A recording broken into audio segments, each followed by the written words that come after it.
అందరికీ నమస్కారం. ముందుగా ఈ వీడియోకి లైక్ పెట్టండి. మా ఛానల్ను సబ్స్క్రైబ్ చేసుకోవడం మర్చిపోకండి. ఈ నెల జనవరి 22వ తేదీ గురువారం రోజున వినాయక చతుర్థి వచ్చింది. మాఘ మాసంలో శుక్లపక్ష చతుర్థిని మాఘ వినాయక చతుర్థి అంటారు. ఉత్తర భారతంలో ఈ రోజును వినాయక చవితిగా జరుపుకుంటారు. ఇది చాలా పవిత్రమైన రోజు. ఎందుకంటే ఇది వినాయక చవితి రోజుతో సమానం. కాబట్టి మీరు ఈ వీడియో చూసారంటే మీరు చాలా అదృష్టవంతులు. ఈ ఒక్క రోజున గణపతిని పూజిస్తే మీ పనుల్లో ఎలాంటి అడ్డంకులు వచ్చేవి కావు. మీరు కోరుకున్నది వెంటనే నెరవేర్చుకుంటారు. శక్తివంతమైన గణపతి పూజా విధానం పాటించాల్సిన నియమాలు ఏంటో ఈ వీడియోలో చూద్దాం.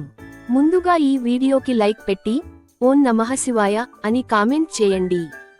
భాద్రపద మాసంలో వచ్చే చవితి రోజున మనం వినాయక చవితి పండుగ నిర్వహిస్తాం. గణపతికి 216 అవతారాలు ఉన్నాయట. అందుకే ఈ మాఘ చవితి రోజున వినాయకుడు పుట్టాడని కొన్ని పురాణాలు చెబుతున్నాయి. వినాయక చవితి రోజున గణపతిని పూజిస్తే ఎంత పుణ్యం వస్తుందో తెలుసా? ఆ పుణ్యం రెట్టింపు వస్తుంది. కాబట్టి ఇంత గొప్ప అవకాశాన్ని మీరెవరూ వదులుకోవద్దు.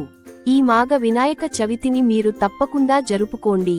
రోజు అంటే జనవరి 22 గురువారం. ఆ రోజు అమ్మాయిలు తెల్లవారుజామునే లేచి ఇంటిని బాగా శుభ్రం చేసుకుని గణపతిని పూజించాలి. ఆ రోజున అందరూ పసుపు రంగు దుస్తులు వేసుకోవాలి. గణపతి పూజ కోసం కొంత ఎర్ర మందార పూలు, గరిక ముందే సిద్ధం చేసుకోండి. ఇంటి గేట్ల దగ్గర పసుపు రాస్తూ కుంకుమ బొట్లు పెట్టి పూజ గదిని బాగా శుభ్రం చేసుకోండి. పూజ గదిలో ఉన్న వినాయకుని ఫోటోకి గంధం రాసి కుంకుమ బొట్లు పెట్టి ఫోటోను అందంగా అలంకరించండి. ఎర్ర మందార పూలతో గణపతిని అలంకరించి గణపతి ఫోటోకు గరికమాల వేయండి. గరికమాల వేయలేని వాళ్లు గరిక పోచలు వేసుకోవచ్చు. గణపతి పటాన్ని దగ్గర పెట్టుకోండి. మీ దగ్గర జమ్మి ఆకులు ఉంటే అవి కూడా గణపతికి సమర్పించండి. ఈరోజు జమ్మి ఆకులతో గణపతిని పూజిస్తే శని దోషాలు వెంటనే పోతాయి. ఇలా గణపతిని అందంగా అలంకరించుకుని పసుపుతో ఒక చిన్న గణపతి తయారు చేసి పసుపు గణపతికి కుంకుమ బొట్టు వేసి పుష్పాలు, అక్షతలతో పూజించి నమస్కరించుకోండి. గణపతికి ముందుగా కొబ్బరి నూనెతో 2 దీపాలు వెలిగించాలి. ఒక్క దీపంలో 5 ఒత్తులు పెట్టి దీపారాధన చేయండి. ఈ రోజున కొబ్బరి నూనెతో దీపారాధన చేస్తే అప్పులు, ఆర్థిక సమస్యలు అన్నీ పోతాయి. గణపతి ఆశీర్వాదం మీ కుటుంబంపై ఉంటుంది. ఇప్పుడు గణపతికి నైవేద్యంగా ఉండ్రాళ్ళు లేదా కుడుములు పెట్టండి. సంతానం కోసం ఎదురుచూస్తున్న దంపతులు ఈ ఉండ్రాలపై 11 గరిక పూచలను పెట్టి గణపతికి నివేదించండి. ఖచ్చితంగా సంతానం కలుగుతుంది.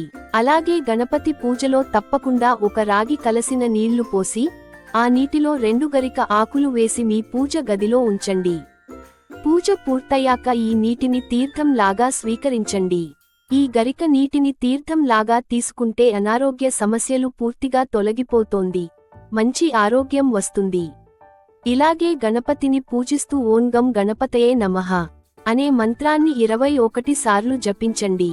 అలాగే మీరు చేయాలనుకున్న పనులు త్వరగా పూర్తవాలంటే గం క్షప్రసాదాయ నమః అనే మంత్రాన్ని 21 సార్లు జపించండి. ఆ తర్వాత గణపతికి హారతి ఇచ్చి 3 సార్లు ప్రదక్షిణాలు చేసి గణపతికి నమస్కారం చేయండి. ఇప్పుడు కఠినమైన పేదరికంతో బాధపడుతున్న వారు గణపతిని పూజించేటప్పుడు పసుపు రంగు వస్త్రంలో 5 యాలకులు ముట్టి గణపతి ఫోటో దగ్గర పెట్టి పూజ చేయండి. పూజ పూర్తయిన తర్వాత ఆ యాలకుల ముట్టును మీ బీరువాలో పెట్టుకోండి. ఈ శక్తివంతమైన పరిహారాన్ని పాటిస్తే మీ ఇంటి సంపద చాలా పెరిగి మీ ఇల్లు సువర్ణంగా మారుతుంది. వర్షం బాగా పడుతుంది. ఈ చవితి రోజున తప్పక మీ ఇంటి గుమ్మె మీద కుంకుమతో స్వస్తిక్ గుర్తు వేసుకోండి. అప్పుడు మీ ఇంట్లో ఉన్న నరపీడలు పోతాయి. మీ కుటుంబానికి మంచి శుభాలు వస్తాయి. మీ మనసులో ఏదైనా కోరిక ఉంటే ఒక జిల్లేడు ఆకు మీద గంధపు మెత్తగా రాసి గణపతి ఫోటో దగ్గర పెట్టి పూజ చేసుకోండి. నెల తీరక ముందు ఆ కోరిక నెరవేరుతుంది. ఉద్యోగాల కోసం ప్రయత్నిస్తున్నవారైనా వ్యాపారం చేస్తున్నవారైనా 11 పసుపు కొమ్ముల తీసుకుని వాటిపై కుంకుమ బొట్లు పెట్టుకోండి. కొమ్ములు ఒక దిక్కున కట్టి గణపతి పటానికి పెట్టండి. గణపతి పటానికి పసుపు కొమ్ములు మాల వేసినట్లయితే ఉద్యోగం లేని వాళ్లకు ఉద్యోగం దొరుకుతుంది. వ్యాపారం చేసే వాళ్లకు ఎక్కువ లాభాలు వస్తాయి.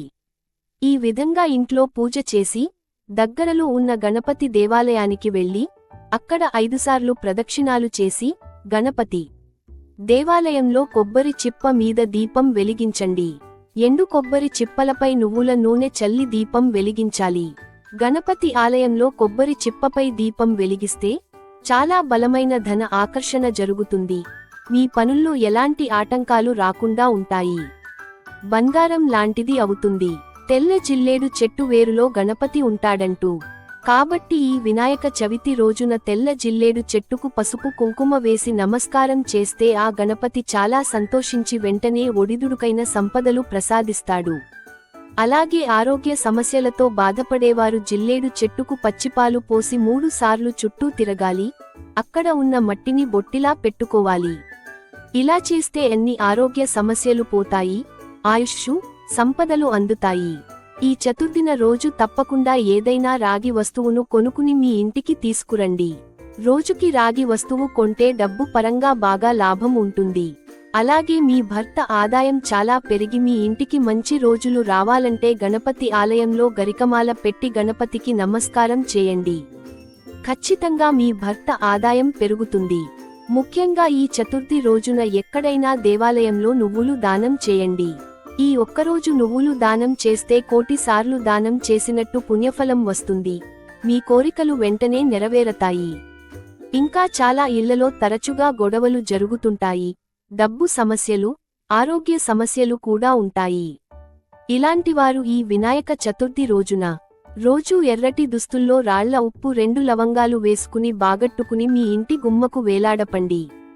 ఇలా చేస్తే మీ ఇంటికి అనవసర ఖర్చులు తగ్గి సంపద పెరుగుతుంది.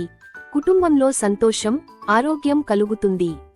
అలాగే ఈ వినాయక చతుర్థి రోజున ఉదయం స్నానం చేసేటప్పుడు నీటిలో రాళ్ల ఉప్పు వేసుకుని స్నానం చేయండి.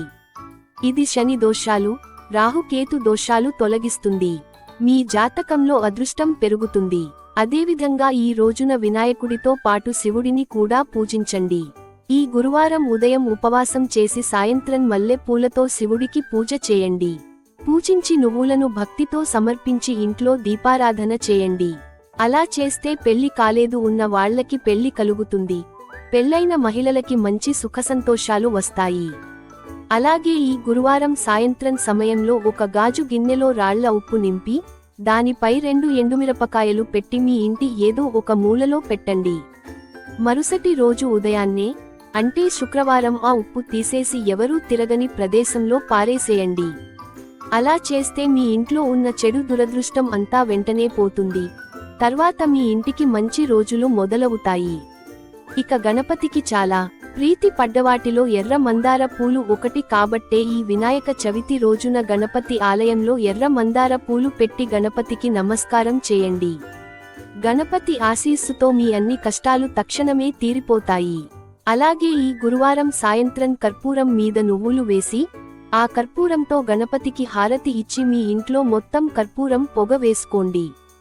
ఇలా చేయడం వల్ల మీ ఇంట్లో ఉన్న బతుకుదొబ్బ తక్షణమే బయటికి వెళ్లిపోతుంది. మీ ఇంట్లో దైవ శక్తులు ఆకర్షించబడతాయి. కోర్టు సమస్యలు, శత్రువుల భయంతో బాధపడేవారైతే వినాయకుడిని తెల్లగులాబీ పూలతో పూజించి ఓం విఘ్నేశ్వరాయ నమః అని మంత్రం జపించండి. మీ అన్ని సమస్యలు వెంటనే చక్కగా సరిచేసుకుంటాయి.